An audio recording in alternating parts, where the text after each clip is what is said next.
दोस्तों आज हम लोग बात करेंगे फोटो इलेक्ट्रिक इफेक्ट के बारे में। फोटो इलेक्ट्रिक इफेक्ट होता क्या है? तो फोटो इलेक्ट्रिक इफेक्ट के पहले हम लोग डेफिनेशन देख लेते हैं।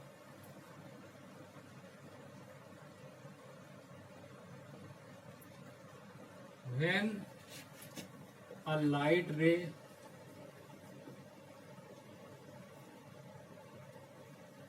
Of a particular frequency, high frequency,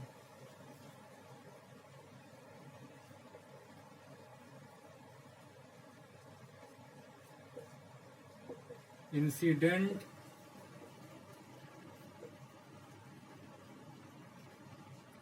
upon the metallic plate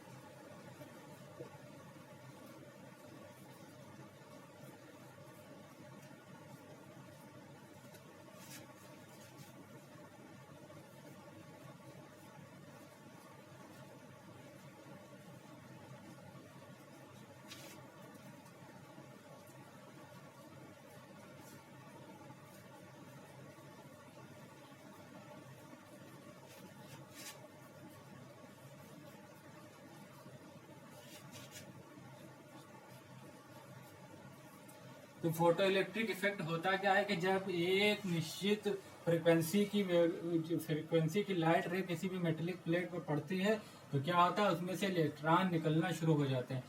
इस फिनोमिनन को क्या कहते हैं? This phenomena is known as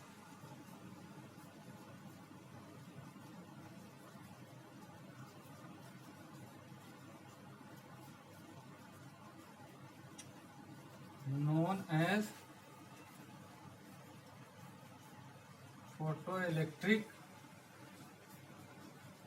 effect. इसी जो फिनोमिना, इस प्रोसेस को पूरे को जो होता है, ये जो घटना होती है, इसको क्या कहते हैं? फोटो इलेक्ट्रिक इफेक्ट कहते हैं। फोटो इलेक्ट्रिक इफेक्ट का सबसे पहले पता जो लगाया था वो किसने लगाया था? हर्ट्ज ने लगाया था। जो हर्ट्ज वैज्ञानिक थे जिनके नाम पर फ्रीक्वेंसी की यूनिट हर्ट्ज रखी गई है, उन्होंने सबसे पहले वो इलेक्ट्रोमैग्नेटिक इफेक्ट पर काम कर रहे थे, तब उन्होंने फोटो इलेक्ट्रिक इफेक्ट का पता लगाया था। उसके बाद कुछ जर्मन साइंटिस्टों ने उस पर काम किया। उसके बाद जो इसका एक्सप्लेन किया था, वो किसने किया था? आइंस्टीन ने किया था। तो जो आइंस्टीन ने किया था, तो हमको ये पता है कि हर जो मेटल होता है उसकी एक पर्टिकुलर फ्रीक्वेंसी होती है। उसी फ्रीक्वेंसी पर जब लाइट इमिट होगी तो उसमें से मेटल में से क्या होगा? इलेक्ट्रॉन्स निकलेंगे। उस फ्रीक्वेंसी की जब लाइट रे इस पर पड़ेगी तो यहाँ से क्या? इलेक्ट्रॉन निकलेंगे। तो उस फ्रीक्वेंसी को हम लोग क्या कहते हैं? Threshold frequency.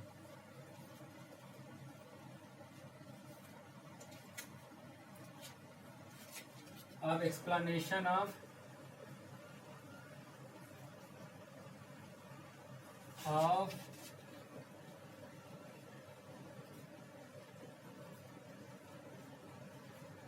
Photo electric effect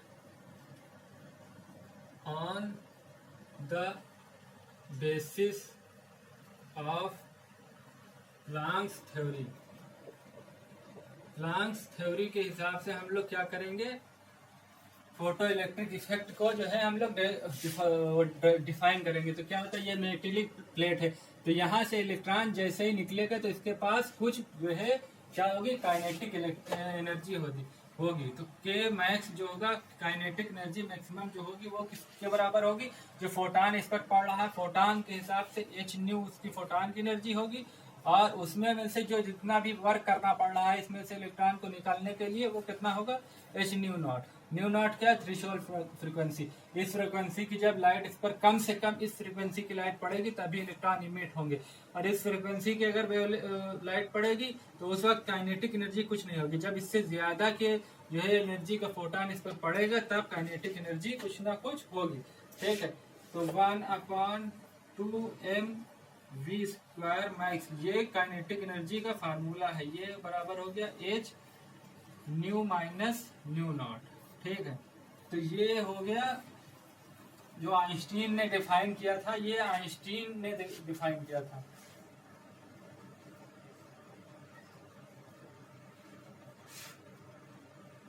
Einstein ने डिफाइन किया, आइंस्टाइन ने जो है प्लांक्स की थ्योरी के हिसाब से जो है 1921 में लगभग ये डिफाइन बताया था कि कैसे ये प्रोसेस होता है। इस पूरे प्रोसेस को डिफाइन किया था। इसी पर जो है आइंस्टीन को नोबेल पुरस्कार मिला था। नोबेल जो पुरस्कार होता है वो इस थ्योरी पर मिला था, ना कि थ्योरी ऑफ रिलेटिविटी पर मिला था।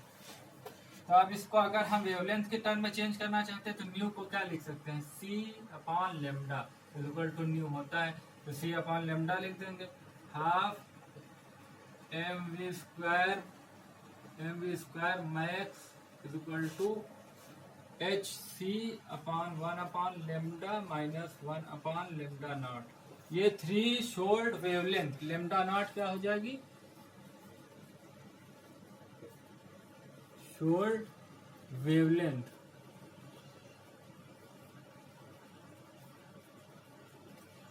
ठीक है, तो ये फोटो इलेक्ट्रिक इफेक्ट डिफाइन हो गया। अब फोटो इलेक्ट्रिक इफेक्ट के यहाँ से हम लोग कुछ लॉज डिफाइन कर सकते हैं कि लॉज क्या होते हैं फोटो इलेक्ट्रिक इफेक्ट के।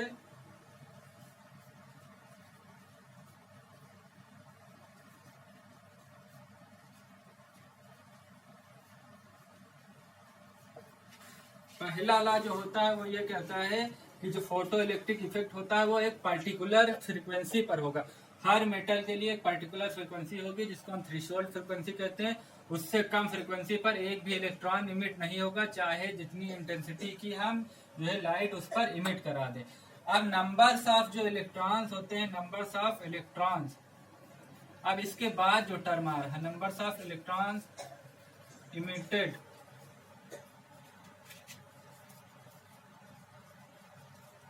From metal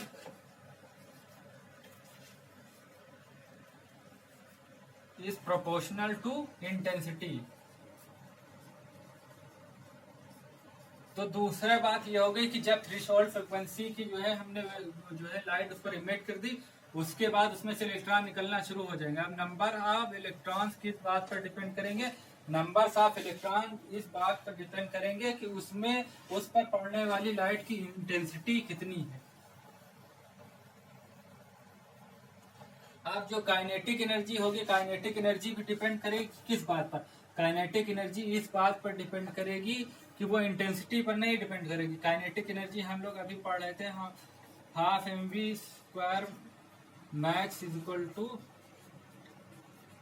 h nu minus h nu naught.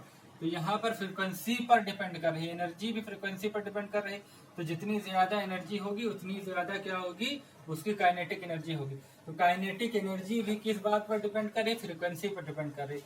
तो इसमें इसका जो तीसरा लॉ होगा वो क्या होगा कि जो काइनेटिक एनर्जी होगी वो डिपेंड करेगी फ्रिक्वेंसी पर, ना कि उसकी किस बात पर डिपेंड करेगी, इंटेंसिटी पर नहीं डिपेंड करेगी। तो ये कुछ लॉज होते हैं इसके फोटो इलेक्ट्रिक इफेक्ट के।